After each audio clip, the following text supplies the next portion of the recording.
नमस्कार future doctors, गोलग्राफ में आप सभी का स्वागत है। मैं हूं आपकी बायोलॉजी मेंटोर और आज हम एनसीईआरटी क्लास 11th के सबसे ज़रूरी चैप्टर्स में से एक मॉर्फोलॉजी ऑफ फ्लावरिंग प्लांट्स यानी पुष्पीय पादपों की आकारिकी को पूरी तरह से मास्टर करने वाले हैं। तो अगर आप नीट 2026 या 2027 को टारगेट कर रहे हैं तो ये सेशन आपके लिए ही है। हम सिर्फ चैप्टर को पढ़ेंगे नहीं, बल्कि इसे नीट के नज़रिए से डिकोड करेंगे, हर उस लाइन को पकड़ेंगे जहां से एनटीए सवाल बनाता है और उन आम गलतियों से बचेंगे जो हज़ारों स्टूडेंट्स हर साल करते हैं। तो तैयार हो जाइए बॉटनी की नींव रखने वाले इस चैप्टर में महारत हासिल करने के लिए। अच्छा, सेशन शुरू करने से पहले एक बहुत बड़ा सवाल। आखिर इस चैप्टर में ऐसा क्या है? बॉटनी में तो इतने सारे चैप्टर्स हैं, फिर मॉर्फोलॉजी पर इतना जोर क्यों? क्या कोई अंदाजा लगा सकता है कि इस अकेले चैप्टर से कितने सवाल आते हैं? सोचिए, ये वो नंबर है जो एक एवरेज स्कोर और एक टॉप मेडिकल कॉलेज की सीट के बीच का अंतर तय कर सकता है। हर साल आप मानकर चलिए नीट में इस चैप्टर से 3 से 4 सवाल सीधे सीधे आते ही आते हैं। 4 सवालों का मतलब समझते हैं? पूरे 16 मार्क्स। जी हाँ, एक अकेले चैप्टर से 16 नंबर। नीट जैसे एग्जाम में जहां एक एक नंबर पर हजारों रैंक्स ऊपर नीचे होती हैं, वहां ये 16 मार्क्स आपकी रैंक को इतना बूस्ट कर सकते हैं कि आपको आपका ड्रीम कॉलेज मिल जाए। तो आज का हमारा मिशन एकदम क्लियर है, ये 16 मार्क्स पक्के करने हैं। तो चलिए देखते हैं आज हम क्या क्या कवर करने वाले हैं।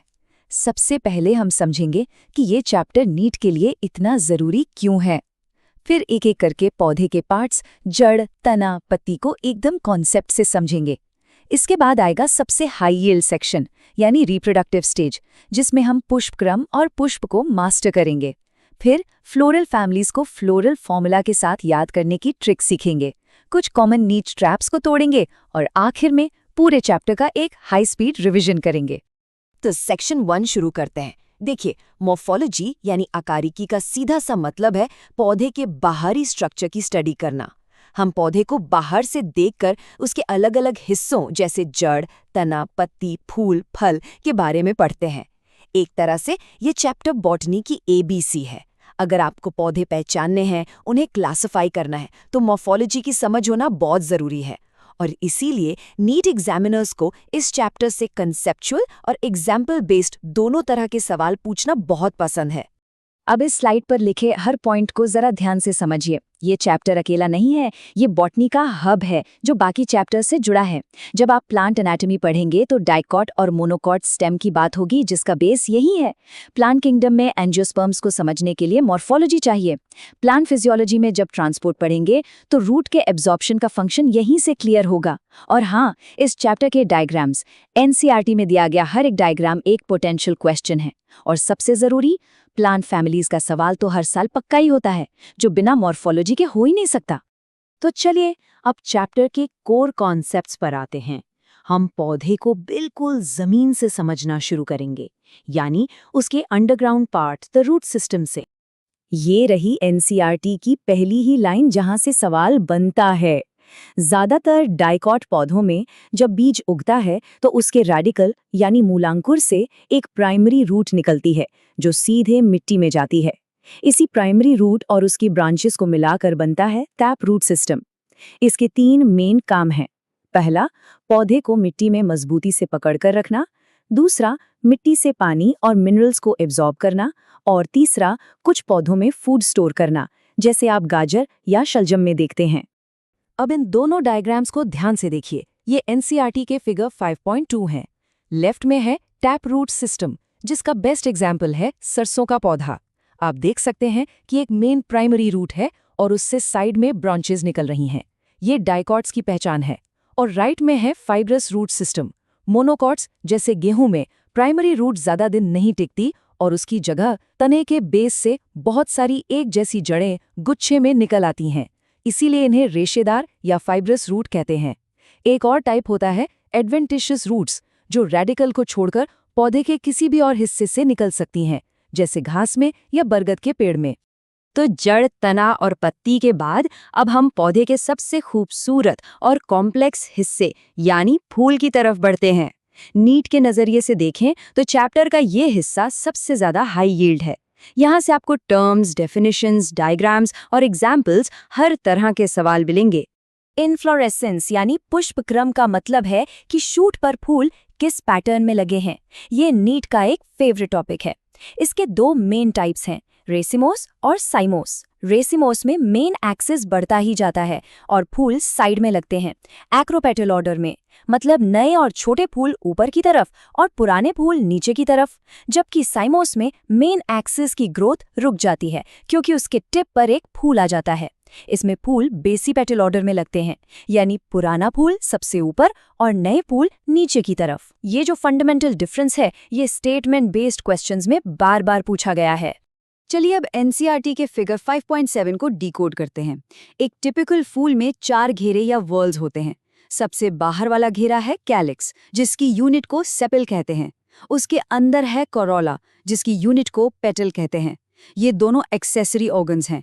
इनके अंदर होते हैं रिप्रोडक्टिव ऑर्गन्स, एंड्रोशियम जो कि मेल पार्ट है और इसकी यूनिट है स्टेमेन, और बिल्कुल सेंटर में होता है गाइनेशियम जो फीमेल पार्ट है और इसकी यूनिट है कार्पेल। अब आता है एक और सुपर इंपॉर्टेंट कॉन्सेप्ट, एस्टिवेशन। इसका सिंपल सा मतलब है कि कली के अंदर सेपल्स या पेटल्स एक दूसरे के साथ कैसे अरेंज्ड हैं। क्या वो एक दूसरे को बस छू रहे हैं या ओवरलैप कर रहे हैं। ये प्लांट फैमिलीज को पहचानने का एक की कैरेक्टर है और यहाँ से मैच द कॉलम वाले सवाल सीधे सीधे उठकर आते हैं। इसे नीट स्टेटमेंट अलर्ट मार्क कर लीजिए। एनसीईआरटी में दिए ये चारों टाइप्स और उनके एग्जाम्पल्स आपकी फिंगर टिप्स पर होने चाहिए। पहला है वाल्वेट, जिसमें पेटल्स बस एक दूसरे को टच करते हैं, ओवरलैप नहीं करते, जैसे कैलोट्रोपिस में। दूसरा है ट्विस्टेड, जिसमें हर पेटल का एक किनारा अंदर और एक बाहर होता है, जैसे चाइना रोज में। तीसरा है इम्ब्रिकेट, इसमें ओवरलैपिंग तो होती है पर कोई फिक्स डायरेक्शन नहीं होता, जैसे गुलमोहर में। और चौथा सबसे स्पेशल वेक्सिलरी, जो मटर फैमिली का कैरेक्टर है। इसमें 5 पेटल्स होते हैं, एक बड़ा स्टैंडर्ड जो 2 साइड वाले विंग्स को ढकता है और विंग्स 2 सबसे छोटे कील को ढकती हैं। अब तक हमने जो भी टर्म सीखी हैं उनका प्रैक्टिकल यूज हम प्लांट फैमिलीज को समझने में देखते हैं। आपकी सिलेबस में 3 फैमिलीज हैं और आज हम सोलेनेसी, जिसे पोटैटो फैमिली भी कहते हैं, उसे डिटेल में समझेंगे। यहाँ से फ्लोरल फॉर्मूला और इकोनॉमिक इंपॉर्टेंस पर डायरेक्ट सवाल आते हैं। चलिए सोलेनेसी के इन कैरेक्टर्स को एक एक करके समझते हैं। इसका फ्लावर बाइसेक्सुअल और एक्टिनोमॉर्फिक होता है, मतलब उसे किसी भी प्लेन से 2 बराबर हिस्सों में काटा जा सकता है। कैलिक्स में 5 सेपल्स हैं जो जुड़े हुए हैं और पर्सिस्टेंट हैं, मतलब फल के साथ भी लगे रहते हैं, जैसे टमाटर या बैंगन में देखा होगा। कोरोला में 5 पेटल्स हैं, वो भी जुड़े हुए हैं।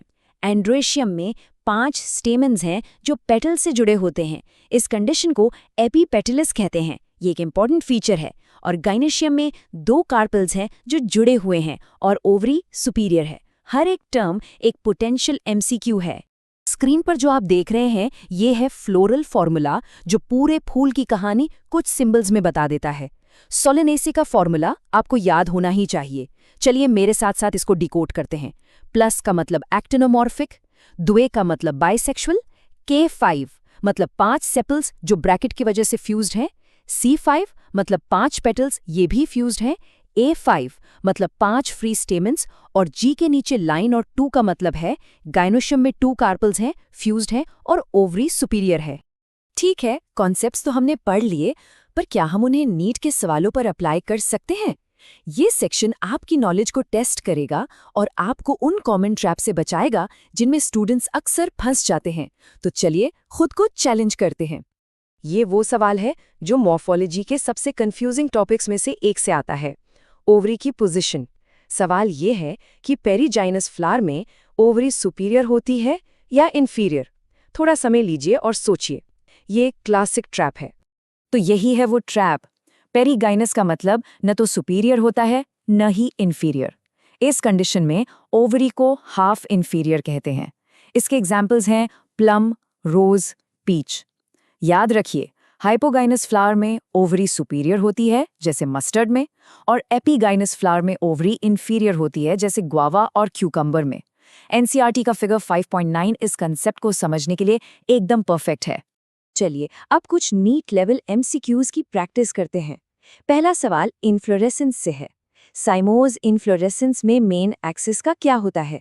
जरा पॉज करके अपना आंसर सोचिए। सही जवाब है सी। ये साइमोस इन्फ्लोरेसेंस की डिफाइनिंग प्रॉपर्टी है। कि मेन एक्सिस एक फूल में खत्म हो जाता है, जिससे उसकी ग्रोथ लिमिटेड हो जाती है। ऑप्शंस ए, बी और डी ये तीनों रेसिमोस इन्फ्लोरेसेंस के कैरेक्टर्स हैं। देखिए कैसे आप ऑप्शंस को एलिमिनेट करके भी सही आंसर तक पहुंच सकते हैं। दूसरा एमसीक्यू रूट सिस्टम पर है और ये सीधा एनसीईआरटी के एग्जाम्पल्स से है। इनमें से किस पौधे में फाइब्रस रूट सिस्टम होता है? आपके ऑप्शंस हैं मस्टर्ड, व्हीट, बनियन और कैरेट। इसका सही जवाब है बी, व्हीट। क्यों? क्योंकि व्हीट एक मोनोकॉट है और फाइब्रस रूट सिस्टम मोनोकॉट्स का कैरेक्टरिस्टिक फीचर है। चलिए बाकी ऑप्शंस भी देख लेते हैं। मस्टर्ड एक डाइकॉट है तो इसमें टैप रूट सिस्टम होगा। कैरेट भी एक डाइकॉट है जिसकी टैप रूट फूड स्टोर करती है। और बैनियन में एडवेंटिशियस रूट्स होती हैं जिन्हें प्रॉप रूट्स कहते हैं। तो पूरा चैप्टर डिटेल में पढ़ने के बाद अब समय है एक सुपर फास्ट रैपिड रिवीजन का, ताकि सारे की कॉन्सेप्ट्स आपके दिमाग में एकदम सेट हो जाएं। Let's go. तो क्विक समरी, प्लांट बॉडी के दो हिस्से हैं, रूट सिस्टम और शूट सिस्टम। रूट्स दो मेन तरह की हैं, टैप रूट डाइकॉट्स में और फाइब्रस रूट मोनोकॉट्स में। शूट में होते हैं स्टेम, लीव्स और फ्लावर्स। फूलों का अरेंजमेंट है इन्फ्लोरेसेंस, रेसिमोस और साइमोस। एक फूल को हम उसकी सिमेट्री, ओवरी की पोजीशन और एस्टिवेशन से पहचानते हैं। और इन सभी कैरेक्टर्स को यूज करके हम एक प्लांट फैमिली को फ्लोरल फॉर्मूला से डिस्क्राइब करते हैं।